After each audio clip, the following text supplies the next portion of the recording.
Donc je vais corriger le devoir sur le mouvement et la vitesse. Et le premier exercice porte sur le décollage d'une fusée.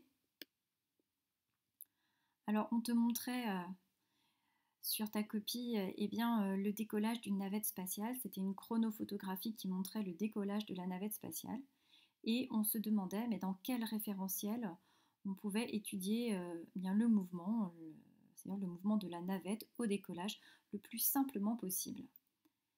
Eh bien, je te rappelle que le référentiel, c'est l'observateur, c'est le point de vue.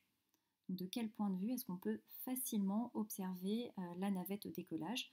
Eh bien, tout simplement, c'est le sol.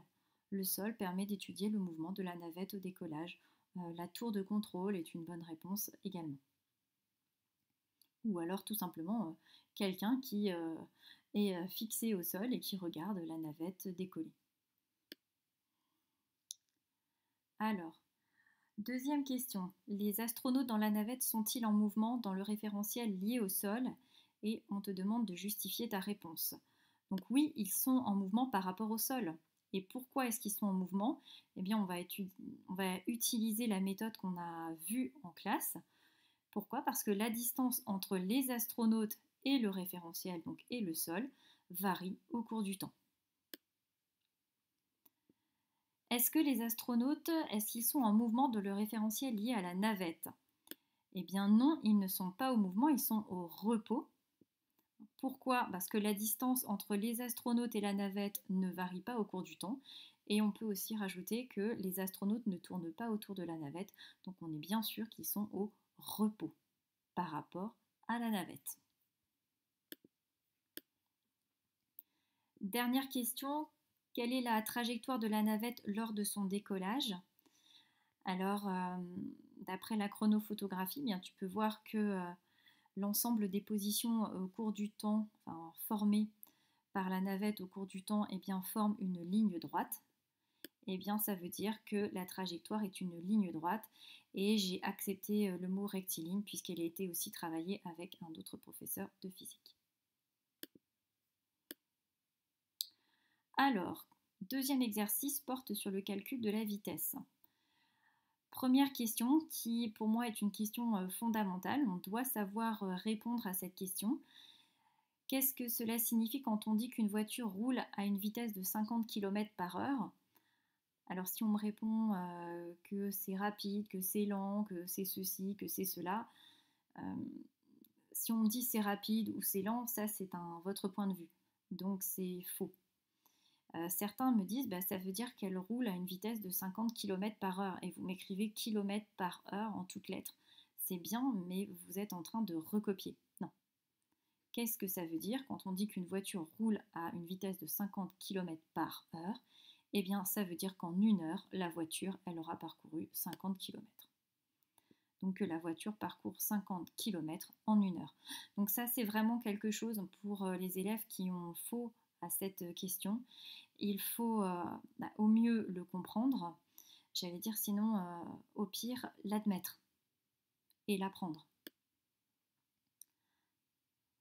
Alors, on te dit que le record d'Europe du 100 mètres féminin est détenu depuis 1998 par la Française Christine Aron et elle a couru ce 100 mètres en 10 secondes 73. On te demande de calculer la valeur de la vitesse en mètres par seconde de Christine Aron lors de ce record. Donc, c'est un calcul et quand on commence un calcul et qu'on va devoir utiliser une formule, eh bien, on la donne. Donc, qu'est-ce qu'on sait? On sait que la vitesse, eh bien, c'est la distance parcourue divisée par le temps de parcours. Donc, la vitesse, c'est la distance divisée par le temps. Donc, je le rappelle, la vitesse, c'est la distance divisée par le temps. La distance, c'est 100 mètres divisé par le temps, c'est 10,73. Ça fait environ 9,32. Et ce n'est pas fini, on fait une phrase réponse. Donc, elle allait à 9,32 mètres par seconde. On ajoute bien les unités. Et pourquoi c'est en mètres par seconde? Parce que la distance, on l'a exprimée en mètres et le temps en secondes. Donc la vitesse, elle est en mètres par seconde.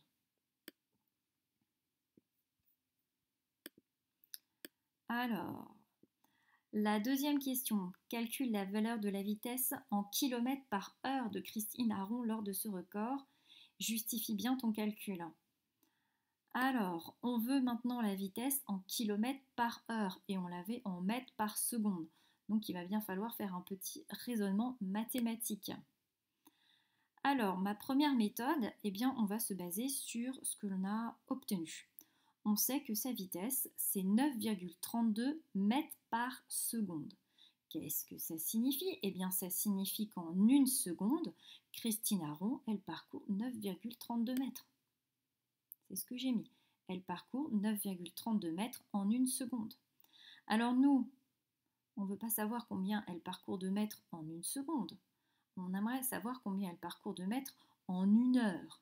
Or, une heure, c'est 3600 secondes. Donc si en une seconde, elle fait 9,32 mètres, en 2 secondes, elle fera le double, en 3 secondes, le triple, donc en 3600 secondes, elle fera 3600 fois 9,32 mètres.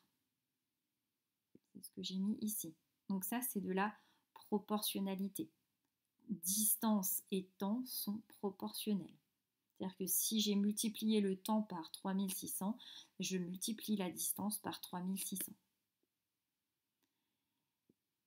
Et donc quand on fait ce calcul, eh bien on tombe sur 33 552 mètres en une heure. Et 33 552 mètres en une heure, eh bien ça fait 33,552 km en une heure. Si elle fait en une heure 33,552 km, eh bien ça veut dire qu'elle a une vitesse d'environ, là j'ai arrondi ce nombre, 33,6 km par heure. C'est une première méthode. On peut également faire une deuxième méthode. Qu'est-ce que je sais? Je sais qu'elle parcourt 100 mètres en 10,73 secondes. Eh bien moi je veux savoir combien elle parcourt de mètres, pas en 10,73 secondes, mais en 3600 secondes. Pourquoi 3600 secondes? Parce que 3600 secondes, c'est une heure. Et alors, comment est-ce que je fais pour obtenir ceci? Eh bien, je fais 100 fois 3600 divisé par 10,73. Et quand on fait ceci,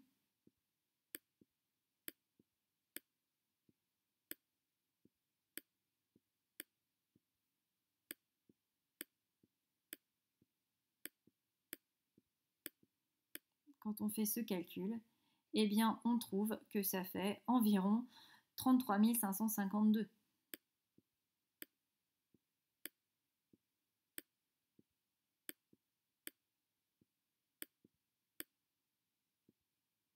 Donc, qu'est-ce que je sais? Je sais à partir de ce tableau de proportionnalité qu'en 3600 secondes, c'est-à-dire en une heure, Christine Aron parcourt 33 552 mètres, donc j'arrive à ce point-là. Et après, avec le même raisonnement, eh bien, j'arrive à la vitesse de Christine Aron. Deux manières de répondre. Alors, on te dit, exercice 3, à moto. Un motard roule à 45 km par heure. Il a un mouvement rectiligne uniforme. Il se dirige vers la droite. Dessine la trajectoire du mouvement du motard en rouge et représente sa vitesse en bleu. Donc on veut la trajectoire du motard et on veut sa vitesse en bleu et on nous donne une échelle. Alors, la trajectoire, comment est-ce que je vais la trouver? Qu'est-ce que je vois? Je vois qu'il a un mouvement rectiligne uniforme. Ah, il est rectiligne, son mouvement. Donc, ça veut dire que sa trajectoire, c'est une ligne droite. Bon, voilà une ligne droite. Ensuite, qu'est-ce qu'on me dit? On me dit qu'il est uniforme. Ça veut dire que la vitesse est constante. Ça veut dire qu'il va tout le temps à 45 km par heure. Et on me dit également qu'il va vers la droite. Donc, il va par là. Donc, il va falloir que je représente sa vitesse en bleu. Pour représenter sa vitesse, il va falloir que je trace une flèche. Cette flèche, elle a une direction et un sens. Bon, bah, la direction, ça va être horizontale. Le sens, il est donné, c'est vers la droite. Il ne me reste plus que la longueur de la flèche. Il va à 45 km par heure et on me dit que 1 cm, ça représente 10 km par heure. Donc 2 cm, ça va représenter 20 km par heure. 4 cm, 40 km par heure. 4,5 cm, ça représentera 45 km par heure. Alors la flèche, je l'avais quasiment dessinée, mais je sais que la vitesse, elle est au plus près de la trajectoire, donc je me colle à la trajectoire. On a dessiné la vitesse, et comme bon, ici je ne suis pas forcément à l'échelle, j'ai bien rajouté qu'elle faisait 4,5 cm de long. Voilà ce que j'attendais. Alors, après un exercice tout à fait classique sur la représentation de la vitesse, on te dit que 4 vitesses d'objets à un instant précis sont représentées ci-dessous. Donc on a A, B, C et D. Donc on a représenté la vitesse de l'objet A qui s'appelle V1, la vitesse de l'objet 2 qui s'appelle V2, la vitesse de l'objet C qui s'appelle V3 et la vitesse de l'objet D, elle s'appelle V4.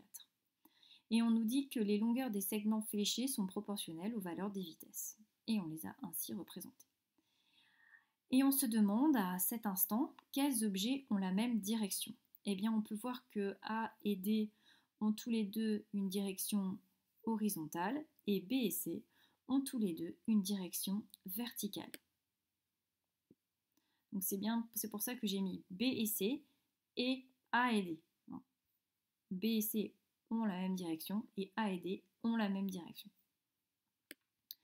Quels objets ont le même sens de déplacement? Donc A se dirige vers la gauche, B vers le bas, C vers le bas et D vers la droite. Donc B et C ont le même sens de déplacement. Et quels objets ont la même valeur de la vitesse? Dans ces cas-là, il faut regarder la longueur du segment. Et ce qu'on peut voir, c'est que la longueur du segment pour l'objet B et pour l'objet D est la même. Ça veut dire que les objets B et D ont la même valeur de la vitesse.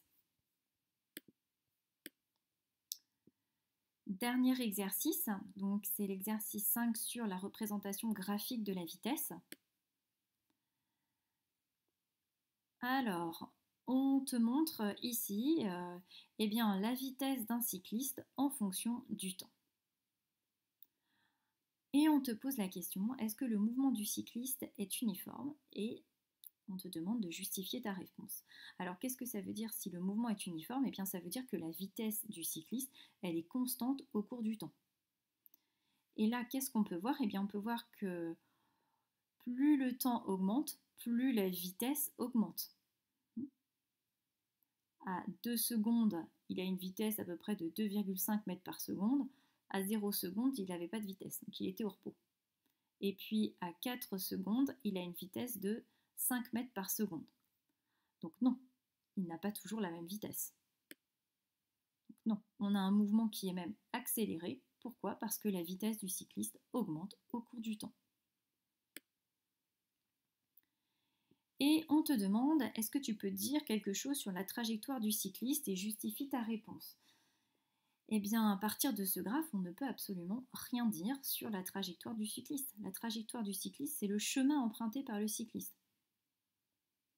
On ne peut absolument rien dire. On ne sait pas s'il va en ligne droite ou non. On a simplement la valeur de sa vitesse en fonction du temps.